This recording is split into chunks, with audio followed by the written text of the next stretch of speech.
My name is Rupasika. I am studying third class. My school name is Vidya Jyoti English Medium School. Today my Telugu project is first lesson Deshabhakti. ఈ గేయం రచించిన కవి పేరు రాయప్రోలు సుబ్బారావు. ఏ దేశం ఎగినా ఎందుకాలేడినా ఏ పీఠం ఎక్కినా ఎవ్వరేమనేనా పొగడరా నీ తల్లి భూమి భారతిని నిలపరా నీ జాతి నిండు గౌరవము. ఏ పూర్వ పుణ్యము ఏ యోగ బలము జన్మించినాడవి స్వర్గఖండమున ఏ మంచి పువ్వులను పూజించినావో నిన్ను మోసే ఈ తల్లి కనుక గర్భమున. లేదురా ఇటువంటి భూదేవి ఎందు లేదురా మన వంటి పౌరులింకెందు సూర్యుని వెలుతురు సోకునందక ఓడలపై జెండాలు ఆడునందక.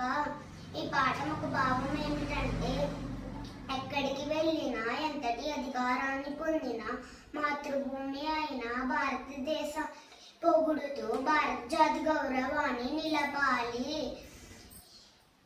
పూర్వజన్మ సుకృతం చేత యోగ బలం వల్ల భారతదేశం అనే స్వర్గఖండంలో పుట్టాము. భారత మాత తన బంగారు కడుపులో మనల్ని మోస్తుంది. అందుకే ఈ భారతదేశాన్ని భారతీయులను ఓడలపై జెండాలు ఎగురుతున్నంత వరకు సూర్యుని వెలుతురు ప్రసరిస్తున్నంత వరకు పొగుడుతూ భారతీయునిగా సగర్వంగా జీవించు. Thank you sir.